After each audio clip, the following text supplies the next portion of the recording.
Yo guys, magandang araw, magandang gabi mga kalingap. Eto na nga guys, no, nahuli na at natukoy na po kung sino ang nasa likod po ng pagpapatulpo kay Kuya Bal Santos Matubang. Ayan po, natukoy at nahuli na po. Galing po sa bibig niya ang kanyang sinabi at kung saan man sila nagpa-NBI.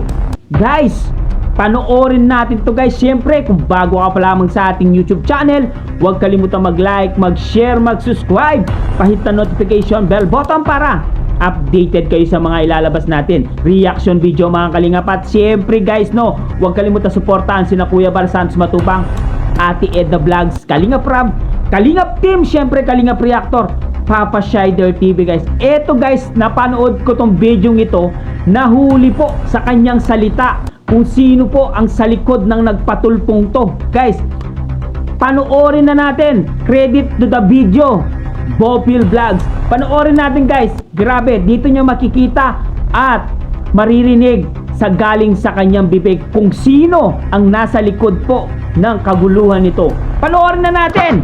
Let's go! Kami samang ahensya. Ayun! Sabi ko sa inyo, natumbok!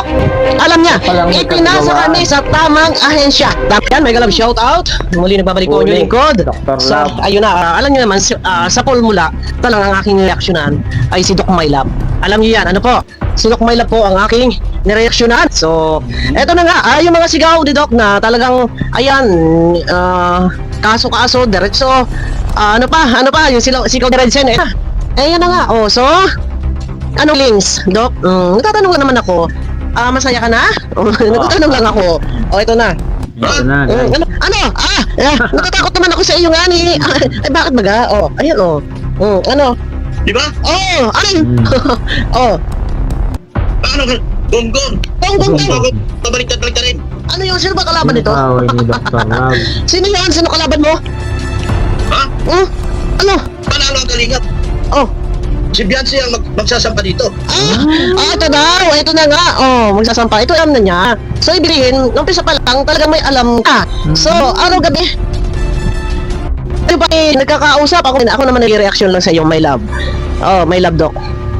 Anong magsasampa? Siya nagbabanggit ho. Ito lang naman talaga. Magteriya ako sa Pulmula. Ano po? Sabihin mo, panalo ang kalingap. May nag-comment. Panalo na ang kalingap. Kaya nagagalit siya gabi. Doc, panalo ka nga. Sino ang sasampa? Tapos ito sasabihin mo, panalo ka rin. Problema mo, sino ko? Ano yun? Mali! Ha? Ito na pa, parinig ko sa'yo, sir. Sino ba kaawin mo dito? Ito na. Alam ko, nanonood ka ngayon, Durgo. Sino ba ito? Sino ba tinutukoy niya dito? Si Engineer. Siya? Teka, hanggang muna natin. Bakit? Ang galing ng ano nito, ng tawa nito. Malaka ka na! Halaka ka! Yan ang gusto niyo naman na mag-file talaga. Katunayan, ay nagpunta na kayo talaga sa cybercrime. Yun ang totoo. Naipinos mo pa ngayon, pinos nyo binag nyo na umiiyak. Di ba? Ang katotohanan, noon pa po talaga, balak talaga na magsampa na ng kaso. Kasama sila na nagpunta sa cybercrime. Na-i-vlog nga po nila yun na umiiyak. Kasi sabi ko nga, bakit kailangan niya i-vlog yung bata na umiiyak? Nabuti sana kung kaharap niya binablog, ang layo. Yung bata, nakaupo, umiiyak, binablog, hindi na dapat nga na binablog yung mga ganon. Kaya yun nga yung nalalaban ko, bakit pa kailangan i-vlog, video yun, i-zoom. Ang akin lang dito, ang katotohanan talaga, noon pa man, talaga na pong gusto na pong magpunta na talagang magkaso, nasa cybercrime na nga po. Matras lang po yung bata. Pero ayun na ngayon, after ng natulpo na, sabal naman ng natulpo. Ngayon, may pa-NBI pa nga daw po. So, sino pa-NBI? Ano yung mga reklamo nila dyan sa NBI? So, irerespeto at igagalang natin iyon. Meron silang ilalaban, isang halimbawa, yung nabanggit doon sa kay Tony Garrett na di umano dinala siya sa liblib na lugar, sa madilim na lugar. Kung iyan po yung ilalaban doon sa NBI, wala tayong magagawa.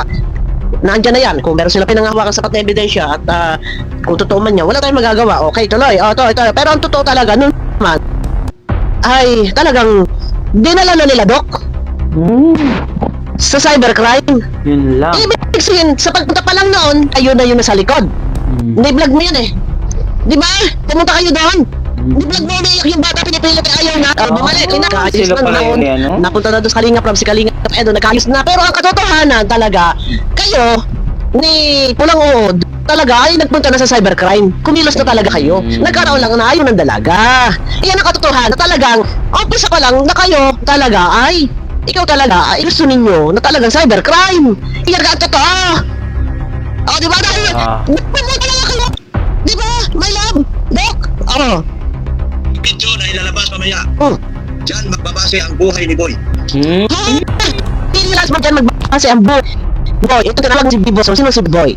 Si Kalingap Edo. Kung para sa kami na lahat, tapos na po ang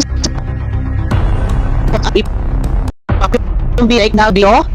Lahat, pati mga aktor, wala man ako halos ginamit na video dito sa dalaga. Ano kayo?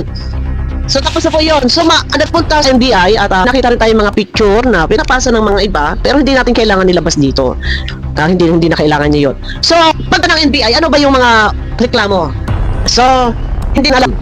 Bahala na kung anong reklamo nila, pero may alam ako, bakit na? Yung sinabi dito. Yung kay Kuya Bal, tapos na po yun, yung tolpo, tapos na po yun. Ang abangan po natin, yung NBI, ano ba yung reklamo doon sa NBI? Kasama pa rin ba dito? Si Kuya? So parang hindi. Parang hindi na po kasama dito si Kuya Bal sa NBI. Abangan lang po natin, hindi po natin. Alam din talaga, pero ito tuloy mo na. Ang video na ilalabas mamaya. Kapag umabol daw lamang kay Boy, Ang video nakapabor lamang sa inyo at sa Boy. ay,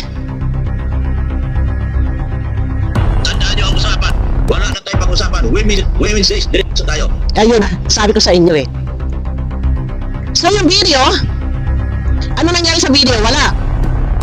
So nagkaroon ng personal, pinuntahan ni Kalingap Rab at ni Kalingap to. Okay na. Nagkamaya na, nagkausap na. Okay na. Okay na. Ay hindi tumigil. Naglaot. Anong nangyari nga? Natala si Kuya Bal. Saan? Yung mga komento na nagngangalang yun nga yung Hansel Jane Ilona Batalero na di umano ayun nga kay Nanay Hansel iyon daw po ay may gumagamit ng kanyang account sa YouTube.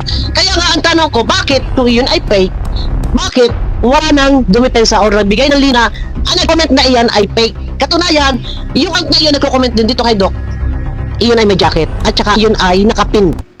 So ibig sabihin, At yun nga guys, narinig natin, tumpak na tumpak. Napakagaling talagang mag-imbestiga ni Bopil Vlogs. Saktong-sakto yung sinabi ni Dr. Love na nasa tamang ahensya, nailipat daw sa tamang ahensya. Aba, grabe, kaya pala napakabilis ng aksyon doon sa Rapid Tulfo and Action. Meron pala silang kinalaman dito. Alam na alam pala ang nangyayari. At doon, matagal na silang nagpa-cybercrime, no? MBI guys, nagpa-MBI na po sila. Hindi po natin alam kung sino po ang pina-MBI nila dito, no? Hindi pa natin sure kung sino yung ipapa-MBI niya. Cybercrime Division. Aba, pumunta pa talaga sila sa Cybercrime Division para ipa-NBI. Sino kaya ang ipapa-NBI ni letter B?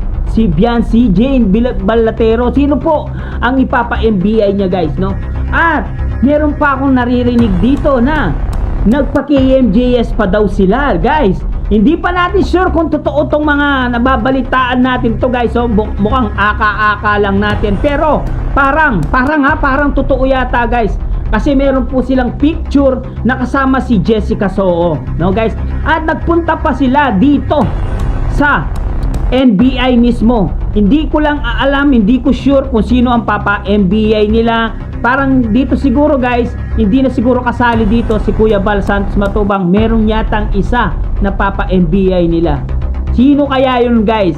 Hindi pa tayo malinaw, wala pang kalinawan kung sino po ang ipapa-NBI nila. Kaya etong si Red Bull at si Pitbull, sila po ang nasa likod ng kaguluhan ito guys, no? At ang pinakamataas nila, ang kanilang mastermind, ang kanilang boss, sila po ang nagpalaganap ng issue na to at nagpalaganap ng gulong ito. Malinaw naman guys, no? Nakikita naman natin kung paano sila umaksyon. Siyempre sabi ni Bopil Vlogs dito na matagal na daw silang nagpa-MBI. Guys, ngayon lang siguro sila nagka-schedule guys. Kitang-kita naman natin, ayan o, malinaw, nahuli na po ni Bopil Vlogs. Magaling po itong ginawa ni Bopil Vlogs. Saktong-sakto sa kanyang na sinabi, huling-huli sa akto. Grabe, ang kakapal talaga ng pagmumoks ng mga ito guys. Pagkatapos silang magkaroon ng pangalan sa Kalingap, aba, kinakalaban na po ang Kalingap. Gustong wasakin ng Kalingap. Kaya wala na akong alam na sabihin kung di makakapal talaga ang kanilang pagmumukha guys. Kitang-kita naman guys, alatang-alata naman na may kinalaman po si Mang Iking at si Mang Kanor, no? Si Mang Iking at si Mang Use na lang.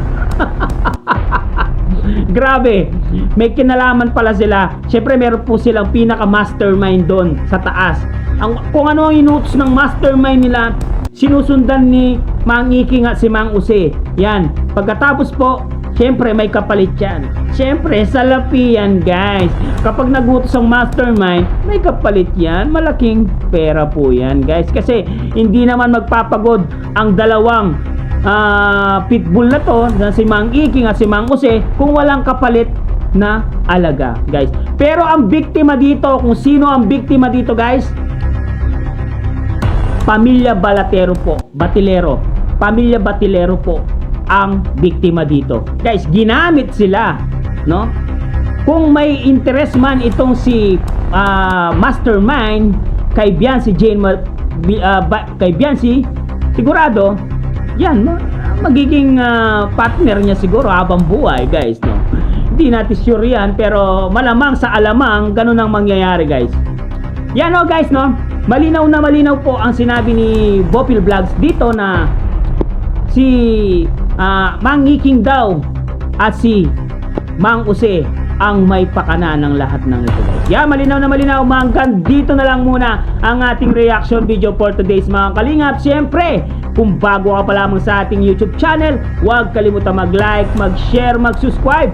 Pahit ang notification bell button para updated kayo sa mga ilalabas natin reaction video mga kalingap. At syempre guys, no, huwag kalimutan suportahan sina Kuya Balsan Matubang at Edda Vlogs, Kalingap Rob, Kalingap Team, syempre Kalingap Reactor, Papa Shider TV. Hanggang dito na lang, maraming salamat. I love you all guys. Mwah mwah, chup chup, bye bye.